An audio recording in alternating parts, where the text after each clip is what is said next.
Okay, great. Welcome everyone. Thanks for joining us on a Friday morning or lunchtime. Really delighted to welcome Joseph J. Williams here. Thank you. Back to London and to UCL. I've known Joseph for a long time now. First met at Harvard, probably like 10 years ago, I think. Yeah, that was a while. And Joseph's come to visit us a few times in the past, but you're here most recent, or what's brought you here this time is attending CSCW. And so it's really nice that you're able to stop by and visit us on your route back to yeah. Toronto and the Bay Area on sabbatical. Yeah, so I think the work here in Joseph's work is really timely and topical, looking at human AI interaction, behavior change. Particularly, we're talking this morning about chatbots and how we're developing, for better or worse. I think there's both a good side and potentially a dark side here of these kind of like personal relationships we're developing with these chatbots, getting advice and getting us to do different things. That's something you've been exploring, but then also how to kind of put that into an in the wild study as well and explore experiments. Anyway, I'll let you say a lot more about your work. So that's the high level pitch, I think. So looking forward to it, Joseph. Thank you. Yes, so thanks for having me. It's fun to be here. And please interrupt at any point with questions if you have any, especially clarifying. And I'm originally from Trinidad and Tobago in the Caribbean. So I say that to people because they say they missed the first part of my talk trying to guess where I'm from. So I know I'm from the Caribbean, from Trinidad, so I feel full attention. So today I'll share my research on how do we actually use techniques that we've developed for adaptive experimentation. We will take everyday interfaces and make them more intelligent, even as simple as text messaging. So if you think about it, 5 billion people use things like text and email. But how much does that change their behavior for the better? Often, people are overloaded, they're compulsively clicking. Whereas our goal is to actually take these interfaces and make them intelligent so they help people change their behavior for the better. So think of just a text message. How could we take a text message and make that an intelligent interface that keeps testing out ideas to help you exercise, to help you deal with mental health, to help you learn? So we've worked in areas like physical health. As you might imagine, there's a global crisis in physical inactivity. 1.8 billion people at risk for preventable diseases. Exercise is one of the miracle drugs you can use. If you think about mental health, right, about 1 billion people suffer with particular mental diagnoses, like anxiety and depression alone cost $1 trillion worldwide in lost productivity. And of course, formal education, which we're all involved in. How can we make this better, more intelligent? Clearly, GenAI is making a big difference, but how do we make sure it works well? And then lifelong learning. Everyone is learning in their jobs. So we think about all these in terms of the lens of behavior change. So here's an example of taking a text message and making it smarter. You can imagine message A1. How would a walk make you feel better? Text back if or when you do one. This is A2. When can you go for a walk today? Text back when you do. So the idea is that all these messages you could send, how do we find a way to test them out, to keep improving, to never stop producing what might help people, just like a real clinician would?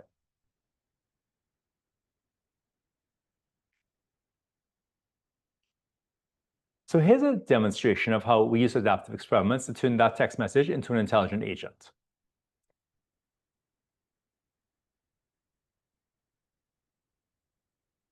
So you take this message, and then you want to generate different versions, like I just saw. And that might happen through using chatbots. It might happen through crowdsourcing. And ideally, there's some kind of LLM clinician user co-design as we're doing this. So we're generating these versions. But then how are we evaluating them? So how do we use AI to evaluate them? Well, imagine for a second that you take algorithms from reinforcement learning, like multi-arm bandits, and you then actually run an experiment. So what's the probability of assigning these items? Well, let's actually think about that probability as what's the probability message A1 or A2 is the best? It's going to lead to people exercising the most, walking the most steps. Well, if the probability is 50-50 before you have data, let's put that as our prior belief. Let's give it to 50% of people.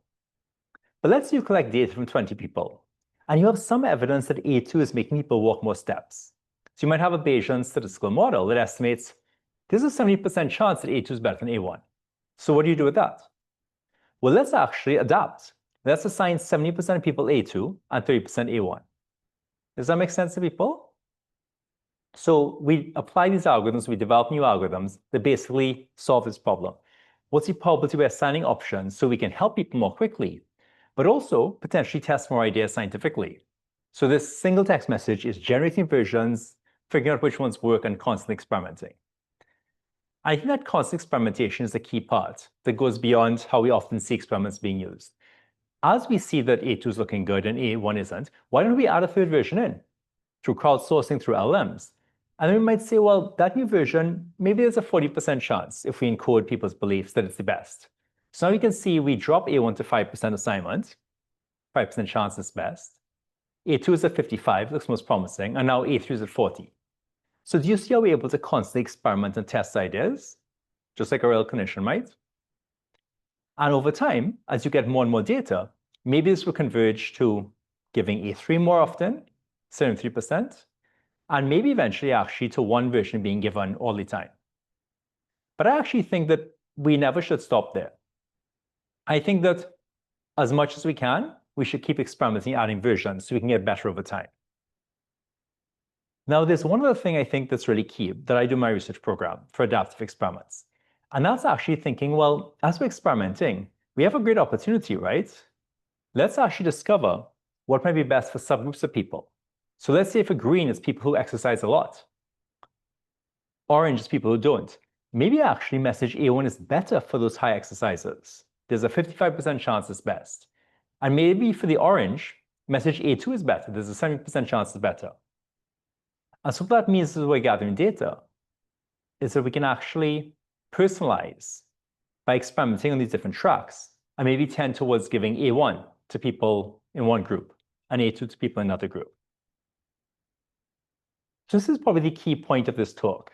Is it clear to people how we can take interfaces that billions of people are using and make them intelligent by using adaptive experiments to generate versions, and then algorithms like bandit methods to constantly test these out and change?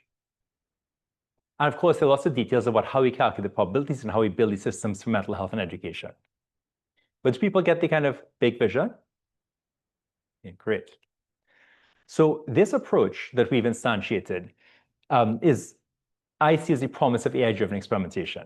So it won the first in the $1 million X Prize for the future of experiments. What do 21st century experiments look like? And we received a $3 million NSF grant to make these tools available so that anyone can plug in the algorithms they care about. They can collaborate with different instructors and scientists. So it's meant to be an ecosystem where we take interfaces and we work on them together.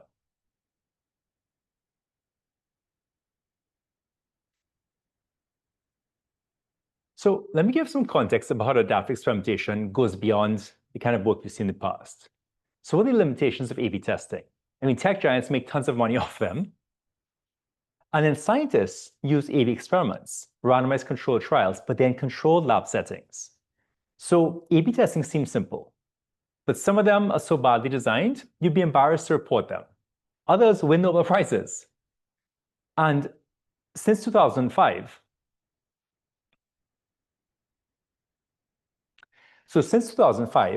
I've conducted over 500 real-world experiments out in the field, and over 100 of these have been adaptive.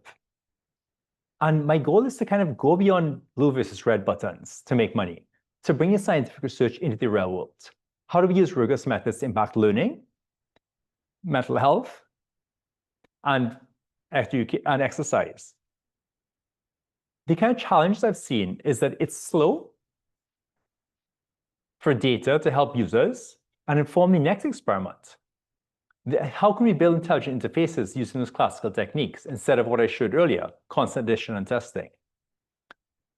It's also really hard to design, deploy, and analyze good field experiments. So that's what we develop these techniques for. So my goal with adaptive experimentation is to analyze data more automatically, so users get better interventions more quickly, and faster testing of more ideas, and to build tools to give anyone access to design experiments that can combine LLMs with human intelligence. To do this, I found that it requires publishing multiple disciplines. So working human-computer interaction to design the systems and evaluate them and put them into real-world settings, which also draws on psychological theories we developed. AI interfaces for using LLMs and GenAI, taking what's there and making better versions that actually impact people appropriately and evaluating them. There's so much out there. What is actually changing people's behavior? And then AI incentive reinforcement learning algorithms. Applying these to particular application context requires knowledge of the algorithm as well as the design of technology and people's behavior. But also we found many gaps. So my 2 statistics PhD students work on developing new algorithms and new way of analyzing these data. And that's where we need to combine statistics with machine learning techniques in the context of a real-world problem. And I'll talk about applications in mental and physical health, as well as learning education. So here's the overview of the talk. To get adaptive experiments to build these intelligent interfaces, I'll talk about how we make this easier. What are tools for instructors to enhance explanations? How do we personalize messages and exercise? And I'll just point briefly to the future, which is the better algorithms and analyses that we need to do this work. How do we increase access to adaptive experimentation? Suppose you only have a couple observations, or even just one yourself. I'll look at how we can actually build tools for qualitative adaptive experiments and how we can actually adapt and personalize short interventions like stories to someone's exact context. And I'll close with a simple example that the payoff you get when you run adaptive experiments, where we're able to find a message that students just read in a couple of minutes that actually boosted their grades by 4%. I don't know what you would say before an exam to boost students' grades by 4%. Tell them the answers, they might even forget them. But if we find just the right words to say, we can actually impact them. Does that make sense, the overview? Okay, so let's start with easier adaptive experimentation. Tools for instructors to enhance explanations. So imagine you send students online homework. You give them answers, but there aren't explanations for how to find the answer. And the problem is, if you don't have time to write explanations, how do you get multiple explanations to do an A/B experiment? So I use a learning theory I developed. I have to say this. This is actually published in Kai because Duncan had a conversation at Harvard, and I was convinced to write this up for Kai. So this theory asks students to explain why, and explain that when you ask why, what it does, it helps you find an instance of a pattern or principle.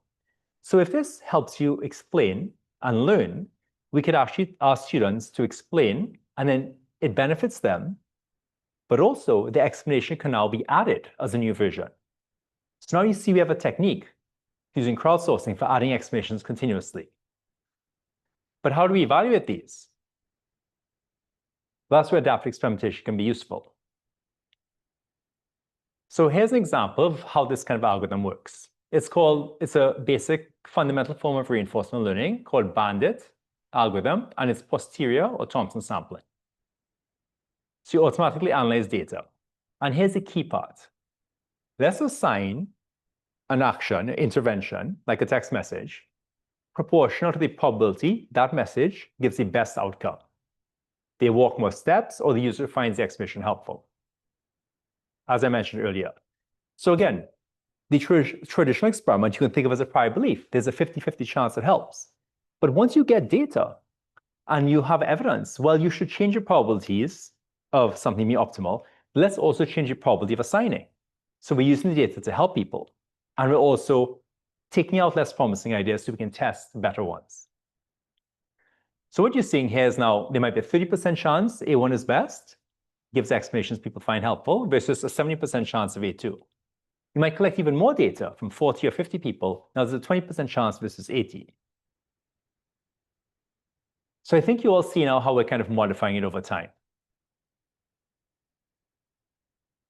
So again, the probability of assigning intervention, A1 versus A2, is based on the probability intervention leads to the best outcome. And again, we can add options over time, which I think is a powerful feature of this approach.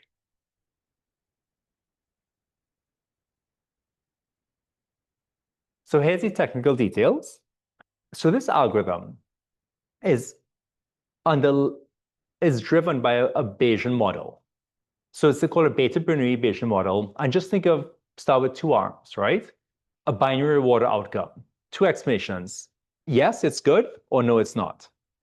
So you have a set of actions, and you're trying to optimize for reward or an outcome. And the reward here is usefulness. Was the explanation helpful for your learning? Yes or no? 1 or 0. And then you have a policy or policy learning algorithm. And that's the assignment probability, like a 65% chance A2 is best or 35% chance is best, and then you assign with that probability. So what you're doing now is you model each explanation. What's the probability people find it good with a beta distribution? So what's the probability that explanation would get a thumbs up? And now you basically have a reward model, which is just Bernoulli with that beta parameter. So basically, you're able to model quality of an explanation, and every time you get a success or failure, you update it. So we chose this because it's easily implementable. You can run in a web browser, but also it's very interpretable. So you can think of it very clearly. When you see explanation A or B, a beta distribution counts the number of thumbs up and thumbs down. So every time you see an explanation that get people like, you update the beta, so there's a higher chance that people like it.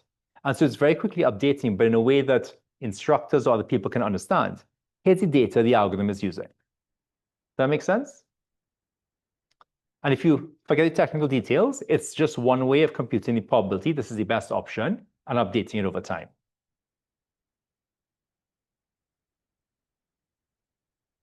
Okay. So here's an example of what this looked like in our CAI paper. We had 3 Harvard instructors use this in their class. And what's powerful here now is that you've got this quantitative explanation in terms of like particular procedures versus an analogical explanation for how to solve a math problem. And so they're able to see over time, what's the probability of assigning? 23% versus 77. And again, we use this algorithm in this particular model because they can see the student rating, 7.26 versus 7.48. 46 students in one condition versus 56 in the other. So they can actually see the data this is being based on and understand that every point in time, what is the algorithm doing? Some other algorithms, like upper confidence bound, you can't really have a good estimate at every step what's happening, but this is an interpretable version of the algorithm. So instructors found that this approach was helpful. They felt like it was an instructor-centered approach to experimentation. You're giving them answers that are more helpful. The earlier ones can help improve the experience of later students. So that's pretty neat. The student quote I found was hilarious. I assume companies are always A/B testing on me. The data I provide can help other people learn. So what is the outcome of this? So we actually found that running this algorithm on the crowdsourced explanations from students identified better explanations in terms of being highly rated, and it measurably increased learning. So not just that they said it was, but we actually did a rigorous analysis, which we did in every class we taught. We looked at accuracy before they got the explanations and the homework problems. And we actually looked at accuracy after in terms of solving math problems. So what you see is the original problems with no explanation, you get a slight increase. But the explanations from this AXIS system, the Adaptive Explanation Improvement System, they result in a 12% increase in learning. Now, a nice comparison is this. What you're seeing here is filtered out explanations. So the algorithm would have given some explanations low ratings. It would have given them less often. And so getting those explanations that the algorithm filtered out is like getting no explanation at all. So if this was 50% as good as a real instructor or 70%, that could have been a benefit because it's being crowdsourced. But actually, it was statistically comparable, the instructor's explanations. And instructors actually looked at it and said that they were explanations they would use in their class. Is the key takeaway clear from that? So far I've talked about how to make adaptive experimentation easier. And what we're doing is building tools for instructors to use in their class, where you can crowdsource explanations. And once you use this algorithm in a particular context, you can get options that help learning as much as those of a real instructor. We also allow instructors to enter their own options during the experiment. So let's move on to actually now another domain, exercise. We've made these components of online homework intelligent agents. Can we do the same for text messaging for exercise? And can we actually try and personalize them?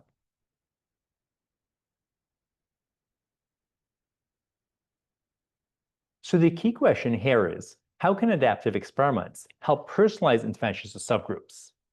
So you can see the schematic there. The probability of assignment could be different, like giving A1 55% of the time for one group, but A won 30% of the time for another group. So it can lead to personalization. The context here was physical and mental health. So this was a 6-month deployment with daily messages to walk more steps for people with diabetes and depression. But exercise could help 8 billion people live longer. There's arguments there's no drug you can take to prolong your life and your happiness as much as exercising.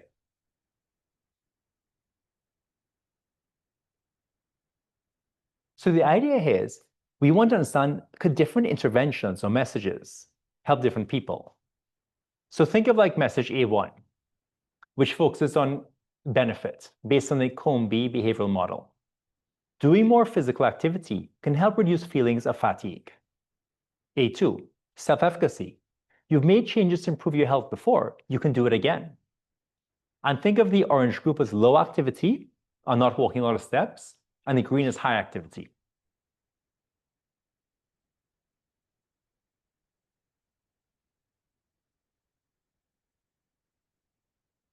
So that's a lot to absorb. Let me give you a second to get overwhelmed and then I'll explain it.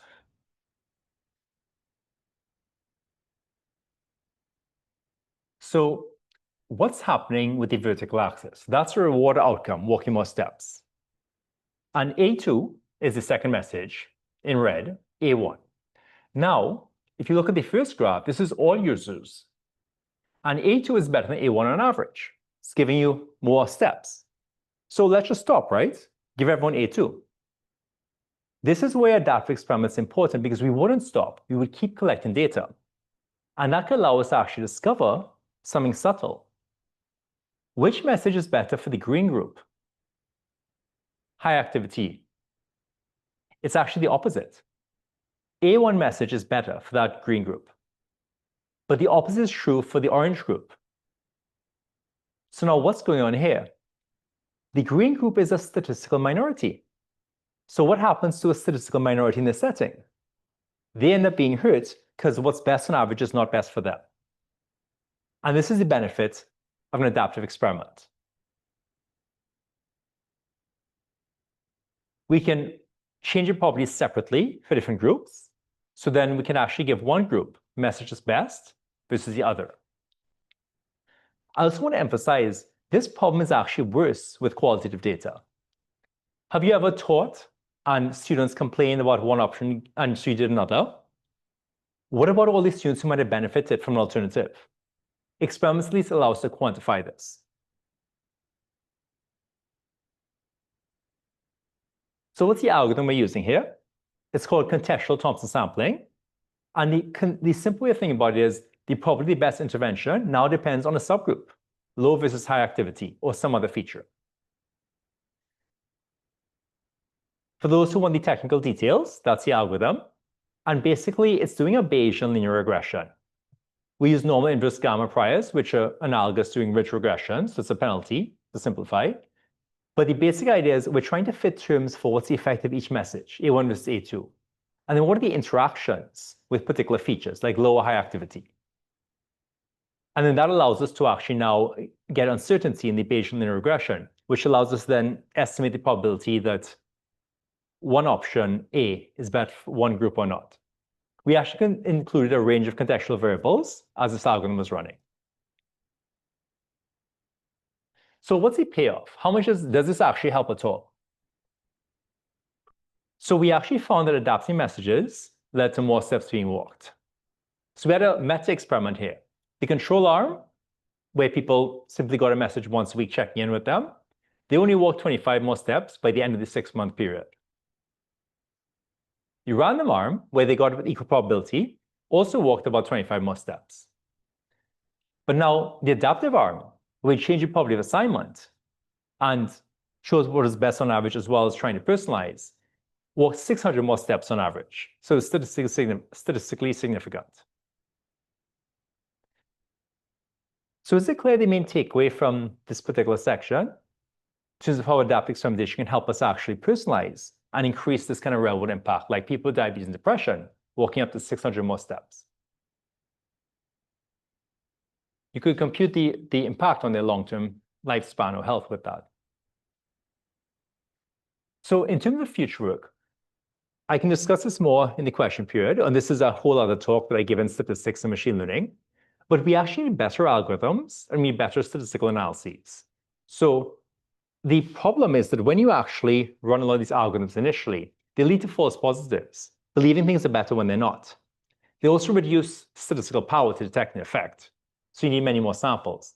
And the challenge is a lot of people developing these algorithms, they will swear this does not happen. They don't know there's a problem. So then how can people creating machine learning algorithms, if they don't believe there's a problem, actually help us solve it? So that's how we've had to actually develop new algorithms. So one of these papers is with one of my statistics PhD students, who I found develops better algorithms than a lot of machine learning researchers, students I've worked with. No offense intended, just kind of sharing my perspective. So this one is actually now a novel algorithm. It's what I call statistically sensitive Thompson sampling. And it actually does a better job of trading off reward with drawing inference. The second paper actually is another theme, which is what are new tests? How do we develop statistical tests that take what people are already using, like a z-test, and adapt it so it uses properties of the algorithm? So we call these algorithm-attuned analyses. Now, what's the payoff of this? We can increase user outcomes by as much as 8%. We can actually increase the probability of scientific discoveries by 4%. We can increase power. Or said differently, we can reduce the samples you need to discover that something is effective. And that allows us to test more ideas more quickly. So we can advance science out in the real world. I think that's the kind of key theme for me. Take everyday interfaces, make them smarter to help people, but also let's embed scientists in the real world. Let's make these things intelligent by combining AI with our best scientific minds who can actually test ideas in real world settings. Replicate each other's experiments, build upon them.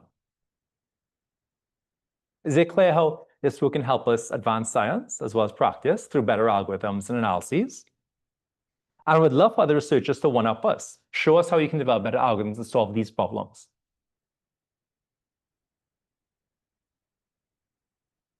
So I've covered making adaptive experimentation easier. Tools for instructors to enhance explanations, personalizing messages for exercise, and better algorithms and analyses we're developing, and invite others to compete with us on. Now let's think about access.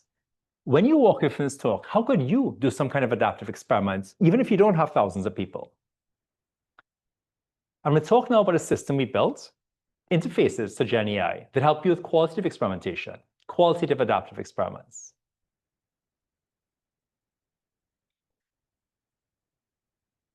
So I'll start this video playing. So this A/B scribe interface, you can take messages like what we've created. So you call to an LM to generate something. It's a simple Google Doc kind of interface, but we think better than ChatGPT. You can take a message, for example, the message I showed earlier about exercise or explanations of a concept, and then you can actually ask the LM to generate. This one is saying, make it concrete using cognitive behavior therapy principles like positive affirmations for cognitive distortion. So you're now drawing on scientific literature via an LLM.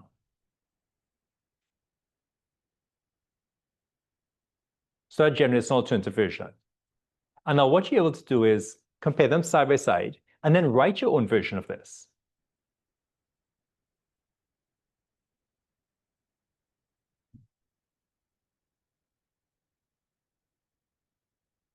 So what you're seeing here is a way of adapting. So I'm thinking of this as the benefits of adaptive experiment, where you keep adding new versions over time. It's easy, it's low cost. You've got the element to generate ideas and you can agree, disagree, edit. But what you're seeing here now is we can toggle back and forth. The original version, the LM version, your version. So it allows us to qualitatively evaluate what are the pros and cons of these. Now think of the email or text you sent that you regretted later. Wouldn't it be great if you could click a button, generate versions, and think about the pros and cons, the impact upon the recipient of your message?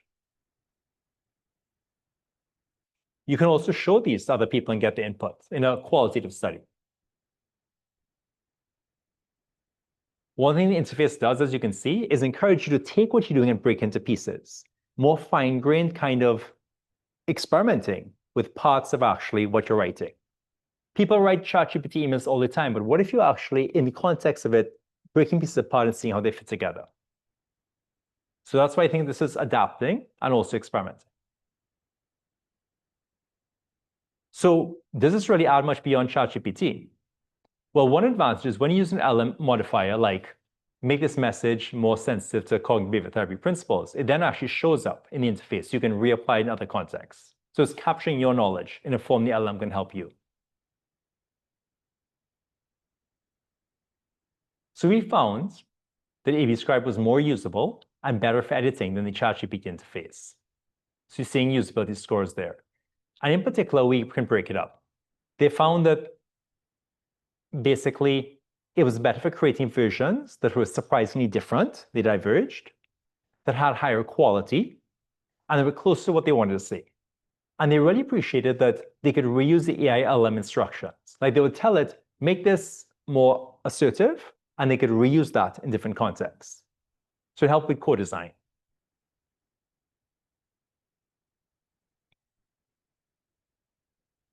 So to increase access to adaptive experimentation, we're showing how you can actually build systems that allow anyone to adapt what they're saying and experiment, even just a thought experiment comparing them or getting other people's input. How can we do personalization in this kind of way? And I'll show you some mental well-being stories. So what we did in past work was find ways to impact people's mental well-being by sharing stories. For example, I've had a hard time juggling academics and social life while feeling pressure. When I get overwhelmed, I tried actually getting perspective on if I'd care about it in a year. So we designed these messages carefully with clinicians. But now, how do we personalize these? Well, we'd ask actually users to share their circumstance. So they might start off by saying, I always feel very down on myself. We get them to actually share, what are you thinking now? What are you feeling? What's going on in your work? Then we'd actually use a prompt engineering framework we developed to adapt these stories that clinicians made to that user's context. So here's an example. I'll let you skim it really quickly. So the user context might be saying, I'm disappointed in myself. I haven't made enough new friends in university or gone on the dean's list. A clinician message would be a story that anyone could read about situations where you keep fixating and thinking about things I've done wrong. But then you might actually start by explaining, it's natural to not feel happy all the time. And we prompt them with a story, what are the things you kind of lose sight of? So these were the stories that actually found it quite effective because they give people concrete principles in the context of someone else's life. But let's make it even better. Let's actually use the user's context and our LM framework to personalize it to the person. So what you're seeing now is they're seeing that actually when you're introverted and you struggle with balancing academics and social life, so it's kind of tying to their context, it's a story that's more relevant, and then it's thinking about actually what do you say to people? Well, it's kind of natural to feel lonely, whereas previously it said it's natural to not be happy all the time. And then we'd actually adapt the prompt to them. What can you say to yourself in moments of self-disapproval? So is it clear how we have a good base of messages, these stories, but then we actually get a user to share their context, and we then actually adapt these stories to better fit what's going on for the user right at that moment in time. So again, we're adapting messages, we're experimenting with them to see what gets close to someone's context. Does that make sense, everyone? So what is the impact? So overall, the LM personalized messages outperform the clinician messages, which were already quite effective. Specifically, people found they supported greater reduction in their belief in negative thoughts. The principles were clearer to apply to their everyday life. And even the question was asked to have them reflect and see how it is relevant was more useful. So is it clear how we're able to adapt and experiment to get these more personalized stories?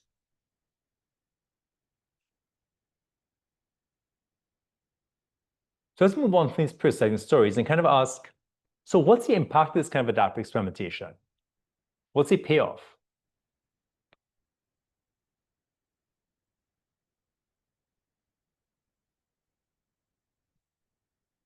So this is one example of the output of running dozens of experiments. It's a message that's quite effective. Being stressed during an exam can actually help you do better. Recent research suggests feeling anxious during a test can make you more alert and help you work harder. How will you use this during a test? This 3-minute message boosted grades by 4%, from a B to an A- in our university. Now, I want to emphasize to you, I've run hundreds of experiments, and this is one of the most impressive results. There's not much you could say in 3 minutes to impact someone's grades 2 weeks later. And I think what's important here is that this set of experiments took us months to run. It's based on research that took decades. So when we're able to run experiments more often, we find things that are surprisingly effective. They can have a lot of impact. They're almost like magic words. Even more helpful is a lot of things you think help that we do every day, they're not as effective as you might guess. We had people make predictions and many of them weren't actually correct. So this shows the payoff of tools and methods for running experiments more quickly and adapting them. Does that make sense, everyone? So what's the future work? As I mentioned earlier, I think we need novel algorithms and new statistical methods to accelerate discovery, help users get better options, but also help scientists test more ideas in the field. Experiments are core to science, and I think that one thing adaptive experimentation can do is get us running experiments in settings we couldn't. Clinicians, instructors are not going to be keen to run experiments if we don't have a method for showing them that users won't get bad options. So we can expand the scope where we can experiment. Secondly, we can help people discover things with fewer samples. We can test more ideas more quickly. I think what's especially important, whether it's in text messaging or online courses, is that scientists do much better work when they can successively build on each other's settings. Instead of you run an experiment here, run an experiment there, we've got the same setting where we keep adding in new ideas, and so we're constantly evolving quickly. And as I mentioned, some of our algorithms are more statistically sensitive, and they're also developing tests that are tuned to the algorithms we're using.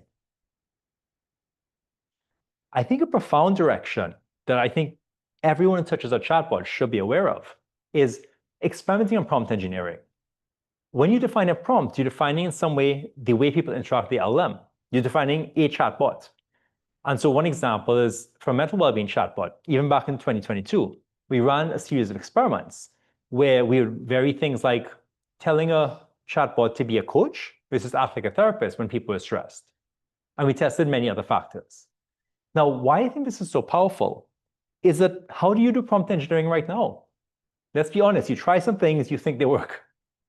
That's not engineering, right? That's hearsay. That's anecdotal. If we run randomized experiments, whether we use quantitative outcomes or qualitative, we actually have a systematic way of seeing what the impact is. And also adaptive experiments let us see how that changes over time.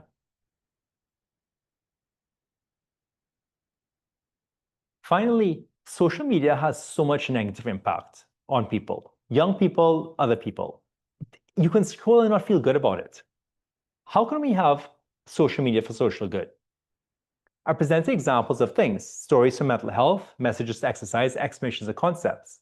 One thing we're working on now is how do we turn these interventions, these ideas, into healthy habits, messages in formats that go viral?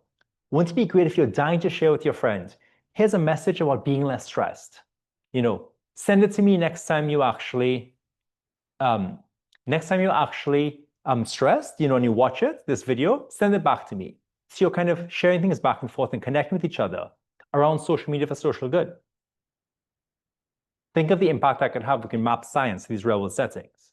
Let's get people as addicted to healthy habits and messages as they are to Instagram and TikTok.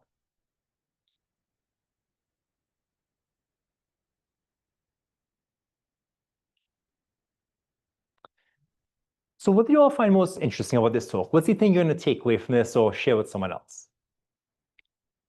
The theme here is adaptive experimentation to build intelligent interfaces, the things we touch every day.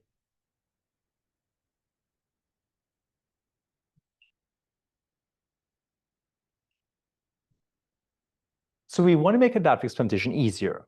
I showed how we build tools for instructors to enhance explanations, and we basically brought Thompson sampling in with the right model and setting to actually figure out how crowdsourced explanations could be sorted to get more promising ones. And we showed, using experiments and theories that developed, that these could actually help learning as much as those from a real instructor. I showed examples of how we can deploy this in the field. 6-month study with people with diabetes and depression, where we actually use contextual Thompson sampling to identify messages, increase people's steps by up to 600, which has substantial health benefits. I mentioned future work on better algorithms and analyses motivated by those field applications. And access. I really want everyone in the world to be able to make better decisions by adaptive experimenting. That tool, AV Scribe, I would love if when you start writing email or send a text, you can click a button and LM will help you generate different versions and help you think through which might be better. Help you just show someone next to you which of these would have this consequence of engaging you or this other consequence of making you convinced of what I'm trying to say. I showed how we could take stories by clinicians and then actually use LLMs to basically personalize, adapt them to someone's particular context, which helps students reduce their belief in negative situations. And finally, the impact.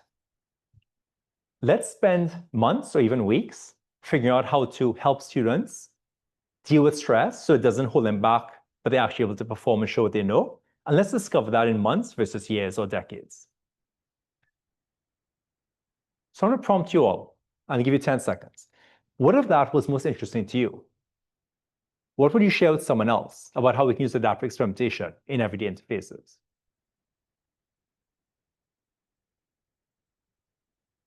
10 more seconds.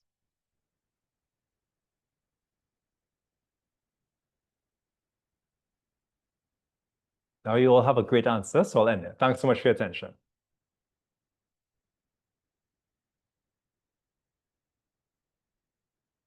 Yeah, thank you so much. Anyone want us to start sharing their ideas? Are reacting or provocation?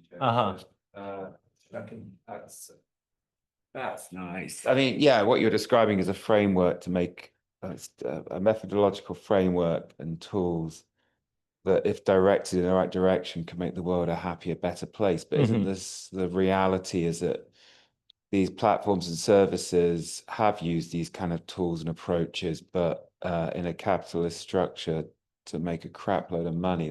They don't care about our happiness and well-being and living longer. They care about getting us to stay on the page for as long as possible to get the most out of their advertisers. I mean, so yeah, they're doing this kind of stuff, right? Social media in particular. So yeah, I mean, how do you combat that model? I mean, you're right. You identified the tools in their armory, but the thing is, they're already using this potentially for their own needs. Exactly. So that's what motivates me. Why do these companies have access to these techniques and we don't? Why can't scientists use these in real applications? So that's exactly what I'm trying to do, is provide these methods. And I think I've shown that in some applications. But also, what's different is, do you know on Instagram, you literally cannot tell the algorithm, I don't want that stuff. You can't say, hey, look, he's posting great content, she's giving stuff, I want to see it. So, for example, our tools for instructors, if there was an outcome we're optimizing for, like engagement, and that actually led to student misconceptions, the instructor had the capacity to downweight the beliefs. They can enter prior data to remove something, or at least downweight it. They can see what's going on, and then actually add a better version. So I think we're making these tools interpretable so someone can see what's happening and have the impact, and also interactive. And I honestly think that some of these companies, I think they'll be happy if we engage with good content. There's fantastic life-changing content on Instagram and TikTok, but we're not seeing it. So if they had these tools that were more interpretable and interactive, I think they could actually help society more than they are now, while still achieving some of their goals. Or at least do so better. I also have a question. So I use human-in-the-loop multi-objective Bayesian optimization to personalize. And one of the most important aspects is getting quality signals from the user, right? So in your experiments, you had the steps taken, or the solution that like the LLM provided, or that you did, and then you know which one is being taken. What are your thoughts on getting high quality data implicitly and beyond the pure digital realm, kind of? Yeah, I think that's a great question. I think this thing about high quality signal is also why I think a lot of these applications have failed. I've had people work in machine learning say, just if I ran this entire program with education, it took tons of money and they just didn't get a benefit. And I think one reason we're able to is because we're able to kind of understand those kind of issues. How do you structure the interaction with someone? How do you use psychological theories to get them to give high quality signal? The way you ask that question can matter a lot.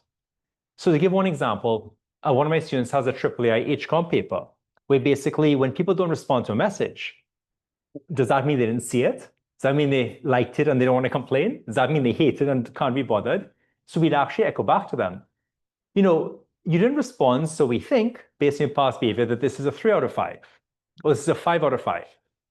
And what we found is that actually let us get better signal, because it was a prompt that users were able to see, again, interpret the system and interact with it. They could respond to say that's wrong or that's right and give more information.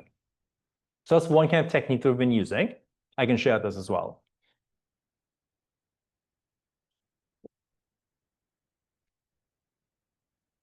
Any other questions so far?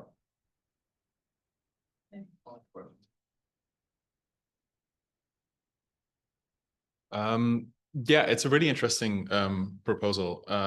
And I know you note it's as ongoing and future work, but I'm really interested in the experimentation for prompt engineering. Because, I mean, if we may criticize, for example, the entirety of Kai, I think we rarely see the actual prompts being shared in the papers, for example. We have a lot of discussions around open sourcing, and prompts are very much not open source, but also they're non-deterministic, so even if you use the same prompt. Point being, I think it's a very interesting proposal, but it's potentially the most difficult to interpret problem space when exploring it. And you mentioned the example of a coach versus a therapist. I mean, I'd be curious to know why you're looking at those specifically, but also looking at how that's necessarily going to combine with a million different backgrounds, kind of, well, signals to a node, or maybe demographic information on how much people understand what either is. And yeah, I would love to hear a bit more about how you choose how to run the prompt engineering experiments, especially given that it's not exactly uniform and would be hard to answer or make generalizations, just in my interpretation. I think that's a great question. How would we actually do this, right? Especially given those non-deterministic responses. So why don't I give you an example?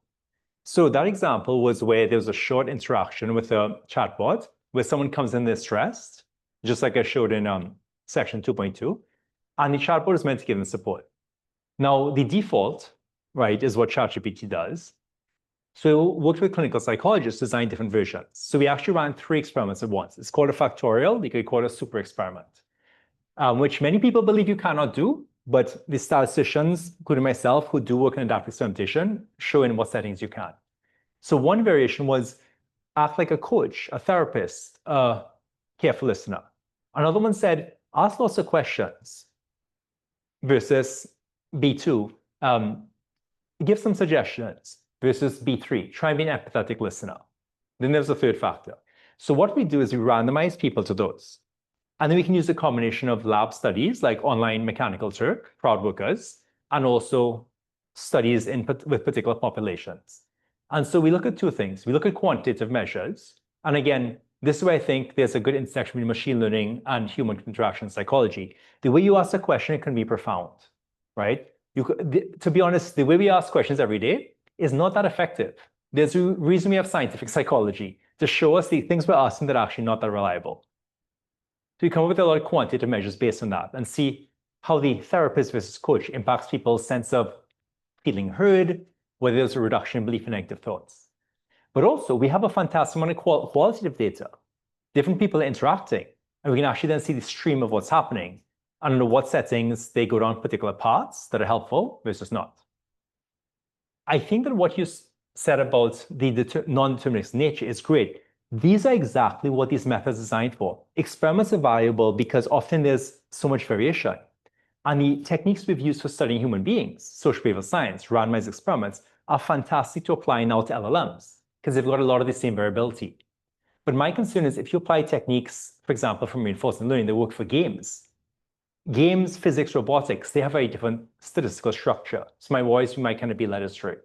Whereas I think randomized experiments can be very powerful there. Does that make sense? Yeah. Can I follow up? So based on what I understood as well, I think a lot of what you were describing was evaluating the impact of the different prompts. But specifically, again, in the case of mental health, and I'm not sure how much it applies to education, but we'll stick to the mental health example. My question was also, doesn't the prompt engineering, like, are you validating or evaluating whether the prompts that the LLM is generating or the questions that it's generating is actually changing based on what the prompt was? So if you say ask more questions, are you actually validating that it's asking more questions in one case? In the other example with coaching and therapy, are you validating that over the experiments? It's not just there's a different impact, because there might be a different impact, but is it actually acting more like a coach? Is it acting more like a therapist? And that's sort of where my questions are sort of more raised, I think, is how can you actually, where does the framework fit with validating that the system is actually responding to these experiments? Because necessarily you're now working with two non-deterministic things in the system, with an LLM and a user, as opposed to just a lot of the other examples that you mentioned, which seem a little bit more rule-based, so there's only one variable in that way. Yeah, so basically, how can we measure things like the extent to which the LLM's behavior is actually matching what we're trying to achieve? So in our education deployment, which was a programming course of databases, we did actually prompt it to do more asking students questions and less giving them the answer. Because we're all aware of that problem, right? Where students are asking answers versus being guided like a teacher would. And so there we actually did measure things like, to what extent is asking more reflection questions? Are these appropriate to what the students currently struggling with? And so I would frame that in this term of basically, if you have good measures of the outcome you're trying to achieve. And that's where educational theory that me and others have developed can be helpful, because they've got very good measures, again, of what are the things that you think would be good measures of learning, but actually don't track it well, versus what's a good way of measuring actually what a good reflection question is. And what's a good way of measuring if students are reacting that well? Because sometimes you ask a question and you think that what they're responding shows knowledge, but it's actually just shallow procedural knowledge. It doesn't actually mean they understand the principle and they can apply it. Seems there's an interesting take on the research question then being followed by what's the meta research question, as you described. Like, what does it mean to be a coach? Seems to be something that comes out of it. It's very interesting though. Thank you. Yeah, thanks. One more question. So following up again on the signal and then the question of how do I get the data so that then the, let's call it machine learning or statistical approaches can give us the answers. So I'm often wondering about, we have the human, which is non-deterministic, and who makes mistakes. And then if we try to also get to make implicit data available, be it via observing the user, be it via leveraging any sensor that we have, there might be faults or deliberate actions to actually circumvent whatever we want to achieve. Do you know about, and do you wonder, or do you also work on how to make these systems more robust, or even are you aware of any frameworks on how to test your approaches, your algorithms, or others on how to behave on wrong data?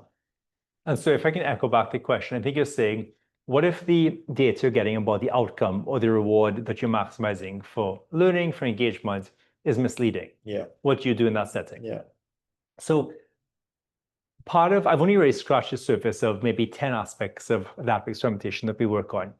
So part of what won that X Prize is actually designing adaptive experiments that are future-proofed, in the sense that the way we do science now and the way a lot of these algorithms operate in companies, you define the outcome, engagement, but you can't then actually easily reroute your algorithm to focus on something else. Whereas these tools we built, you can change that reward dynamically. So for example, let's say that you're looking at students' immediate accuracy on a test. The framework allows you to know there's probably only a certain correlation with what you really care about. Maybe it's 0.2, maybe it's 0.8. If it's 0, don't optimize and adapt. If it's 100, you're good to go. But 100 is what most algorithms kind of currently assume. But we can let you change that knob. It's 0.3 or 0.6. And so the algorithm may actually do less exploitation early on. But most importantly is, if an instructor steps in and says, you know what, accuracy on that test is not good. Accuracy on this later test is a better predictor of outcomes. That's kind of like where your initial signal was misleading. Then actually what that allows you to do is literally flicking a switch, pointing to another variable to change the behavior of your current algorithm, and then rerun the analyses that were done before. And now, so accuracy is somewhat objective, but let's say happiness about the learning outcomes. And we know that humans often don't give the actual answer. So if they're not happy, they will still say they're happy because otherwise they think the teacher will. Yes. So how to deal with that? Well, I would actually say accuracy in learning settings is not nearly as reliable as you might think, because you can test dozens of items, but like this, I've given lectures on item response theory. Some items don't actually measure learning that well. So I actually think that education context is pretty analogous to your happiness one, which is there may be measures that are not actually good capturing what you really care about. So I think there's a human-computer interaction psychological application-specific side, which is, like I said, the theories that have taken decades to figure out how do you exactly measure learning or happiness in your setting? How do you validate, right? If your algorithm is optimizing for one thing, how do you ask other questions and then be able to understand the extent to which it's actually measuring what you care about? Like, are they learning how to build databases, or are they actually going to be happier in their job and be more effective? So that's the psychology, human interaction side. And I can share the algorithm side as well. Yeah, that's why I'm also interested in these trade-offs and multi-objective settings where you then can find out what these trade-offs are, because we're also in these settings where learning is one, but then finding friends or exactly. And I think this is where, again, the framework has been built for this, right? Because I saw the way we run experiments where if you have multiple objectives, you can add new objectives over time, you can change them. And that NSF infrastructure, what is basically allowing machine learning researchers to plug the algorithms in and then work with instructors, behavioral scientists to basically change those objectives over time. The idea is that we expect that when you run an adaptive experiment that the reward is going to change because it's an oversimplification. So we have a framework where you can adjust that. Yeah, then we're exactly at 1 p.m. Thank you again very much. Thank you. Yes, and if I can ask, I love adaptive A/B experimentation in this talk.